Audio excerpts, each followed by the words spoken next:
Hola a todas y todos.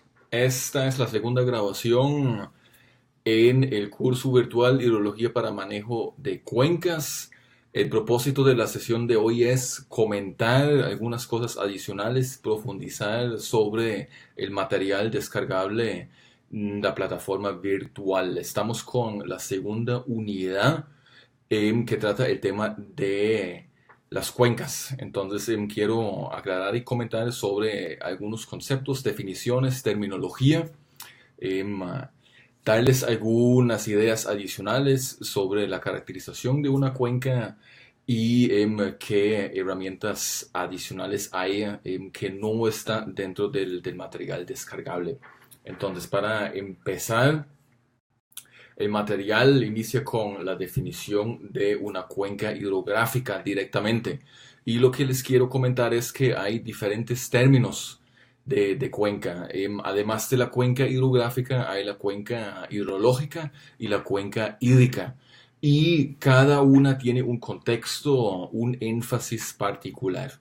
La cuenca hidrológica hace un énfasis físico en el balance hidrológico principalmente. Entonces, el propósito ahí es estudiar directamente la cantidad de lluvia, el caudal en el río, evapotranspiración para un balance hidrológico a diferentes escalas espaciotemporales. En esta definición aquí presentada en el material, la cuenca hidrográfica, se hace la conexión entre lo físico, el balance hidrológico, con factores socioeconómicos, políticos, culturales. Entonces se conecta un poco lo físico con el ser humano y esto nos lleva a la tercera posibilidad de un término para cuenca, que es la cuenca hídrica, donde el énfasis es propiamente el recurso natural, que es el agua en ese caso, ¿verdad? Y la gestión, administración, manejo, planificación juegan un rol más importante en ese término de la cuenca hídrica. Entonces, si van en el material hacia la figura 5, entonces ahí tienen ese punto de vista hidrográfico. Ahí hay una cuenca delimitada por la divisoria de agua, ¿verdad? La cuenca en el sentido más simple es una unidad natural de drenaje. ¿Ok? Y ahí, bueno, te limitan el río principal, la línea gruesa azul, hay el aspecto de los recursos naturales, el ser humano que está influenciando el recurso hídrico. Y algo interesante también aquí, lo que encuentran es una intercuenca. Entonces, esto aparece en la literatura, pero no necesariamente tiene que ser así. Entonces, esas intercuencas simplemente son cuencas pequeñas, pero por su definición básica de la unidad natural de drenaje, y en este caso inclusive con una salida, una desembocadura, un lago, océano, un mar, es una cuenca en sí, nada más quizás en su importancia inferior a la cuenca que se está aprovechando, explotando, planificando a la par. Entonces, esa intercuenca podrían llamar como cuenca en sí o usar el término como está en el material.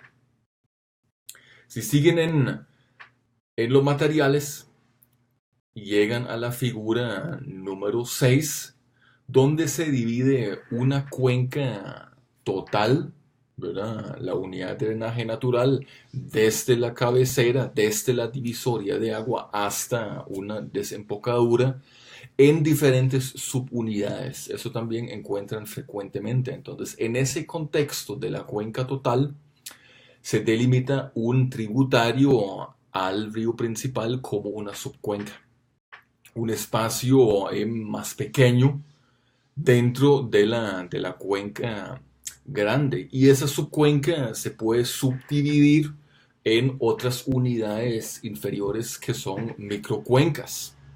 Y dentro de las microcuencas, ¿verdad? Según unidades geomorfológicas, hay laderas, quebradas que también contribuyen hacia el tributario y ese tributario hacia el río principal. Muchas veces lo que encuentran en la literatura también es que se asigna un área, un rango de tamaños de cuencas, ¿verdad?, a esos espacios. Eso es difuso, es un poco ambivalente, no está muy claro y depende fuertemente del contexto que trabaja. No es lo mismo trabajar una cuenca grande en un país pequeño como Costa Rica en comparación con la cuenca muy grande, la más grande del mundo, que es la cuenca del río Amazonas.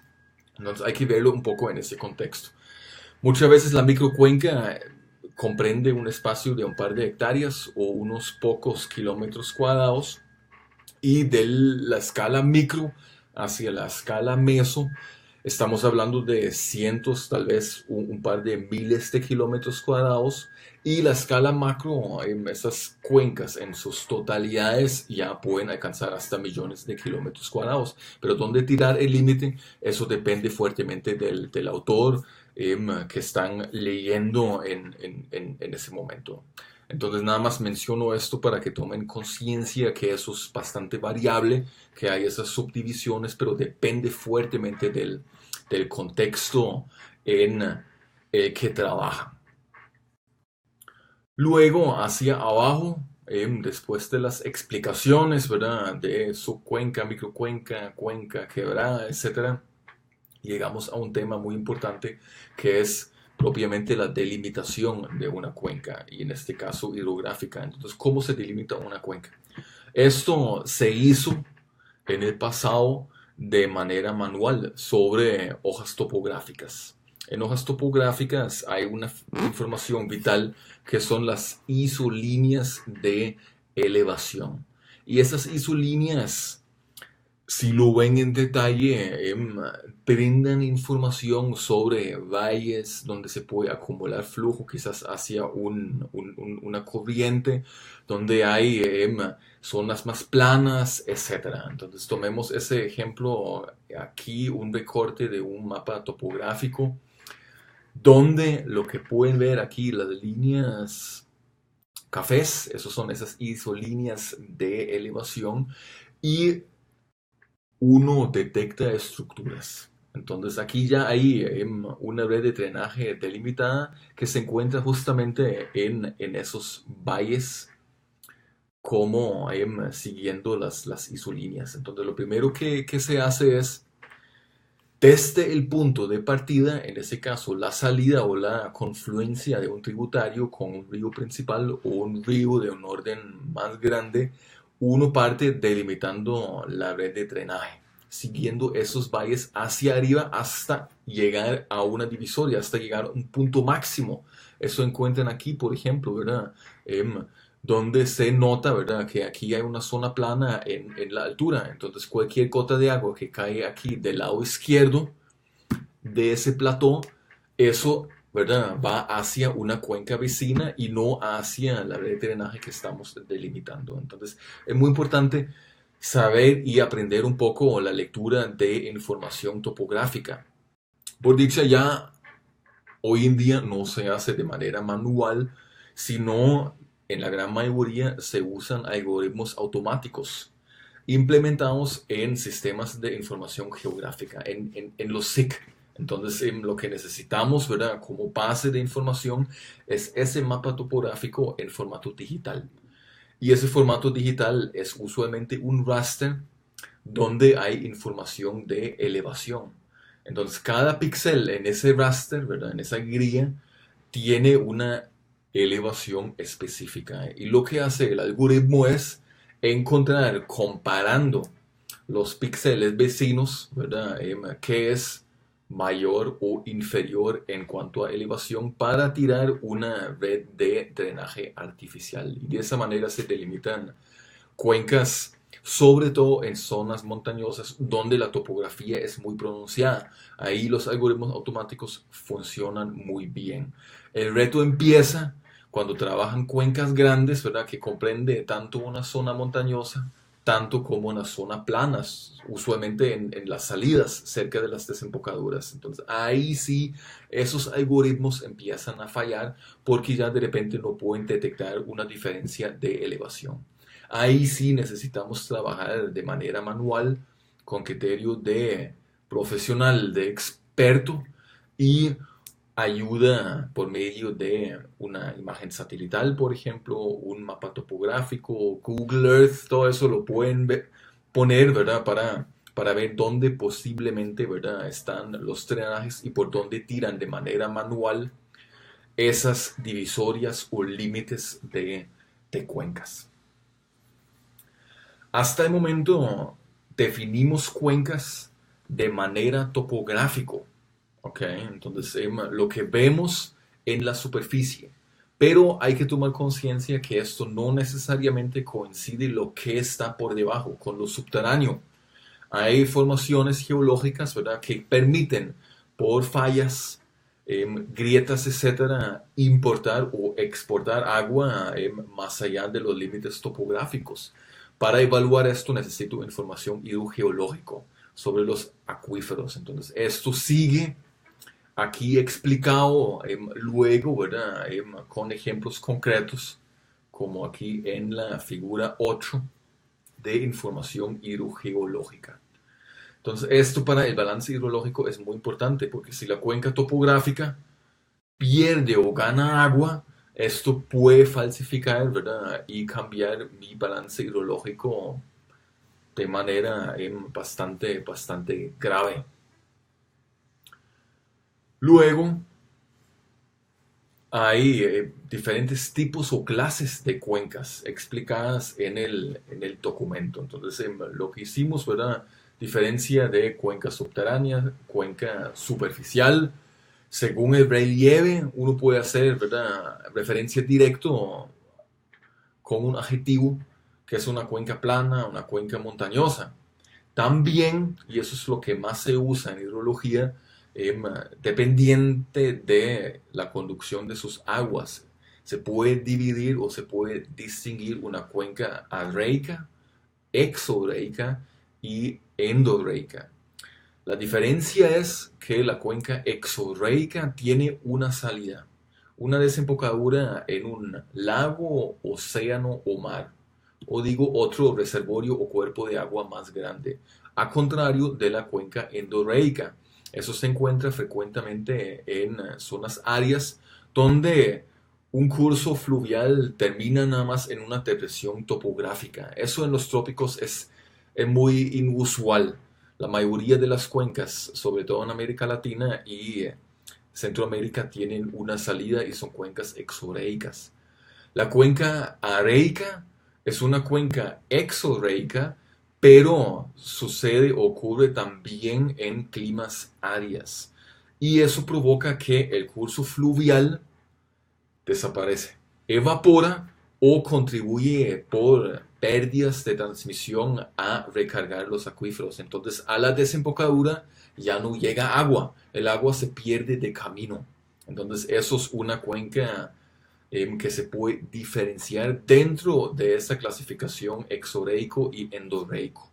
Y también, efectivamente, puedo hacer referencia directamente al clima donde se ubica mi cuenca. Una cuenca árida, tropical, templada, etc.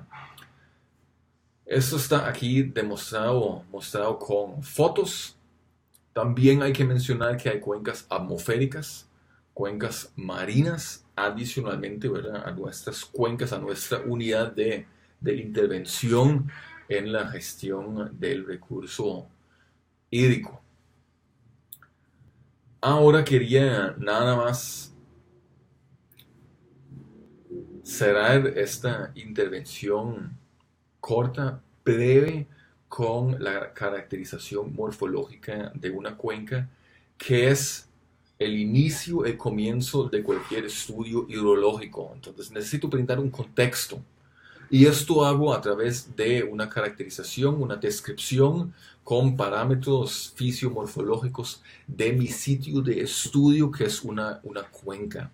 Entonces, primero, ¿verdad?, empiezo con la delimitación de la cuenca. Y como eso implica un cierto criterio subjetivo, no confíen, ¿verdad?, en otras delimitaciones, sino hagan su delimitación donde sí ustedes tomaron ciertas decisiones y pueden confiar en su propio criterio. Y de esa delimitación de la cuenca se deriva de una vez el área de la cuenca, que en comparación es uno de los parámetros más importantes. También de la delimitación pueden derivar parámetros como el perímetro, y la combinación de área y perímetro, ¿verdad?, les permite calcular índices sencillos de la forma de la cuenca, diferenciando si se trata de una cuenca alargada o si se trata de una cuenca redondeada.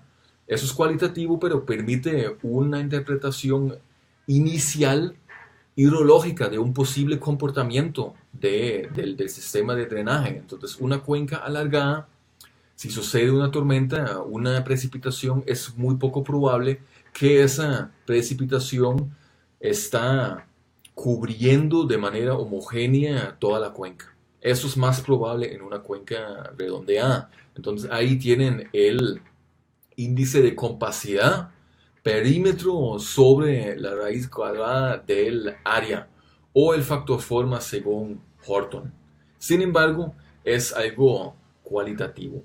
Lo siguiente que van a presentar son parámetros de relieve, la elevación mínima, máxima, media, la gradiente, pendiente es un aspecto importante, y la pendiente también da un insumo sobre la rugosidad del, de la cuenca. Y ahí en algunos SIC hay un índice de rugosidad del terreno que se presta bastante bien para mapear, ¿verdad?, dónde hay zonas de mucha pendiente, zonas muy quebradas o menos, para diferenciar un poco, ¿verdad?, esa, esas características topográficas para o hacia una posible zonificación de la cuenca. También pendiente de los cauces. Es un parámetro importante para una interpretación hacia la capacidad de transporte. Y ahí hay lo que no encuentran aquí en la documentación, otros índices implementados en muchos de los SICs sobre la capacidad de generar o transportar agua y materiales, como por ejemplo en inglés el Stream Power Index o el Sediment Transport Index, que es el índice del transporte de sedimento. También puramente basado en la topografía, en un modelo digital de elevación, es, por ejemplo, el índice donde preferencialmente se acumula humedad o no. Eso es un índice que se llama el índice topográfico de la acumulación de humedad. Entonces, eso es algo muy instructivo también que pueden presentar en una caracterización de la cuenca. Lo que más se menciona aquí es la curva hipométrica, ¿verdad?, donde por área se muestra la elevación. Esto permite inclusive interpretaciones geomorfológicas hacia la edad de la cuenca.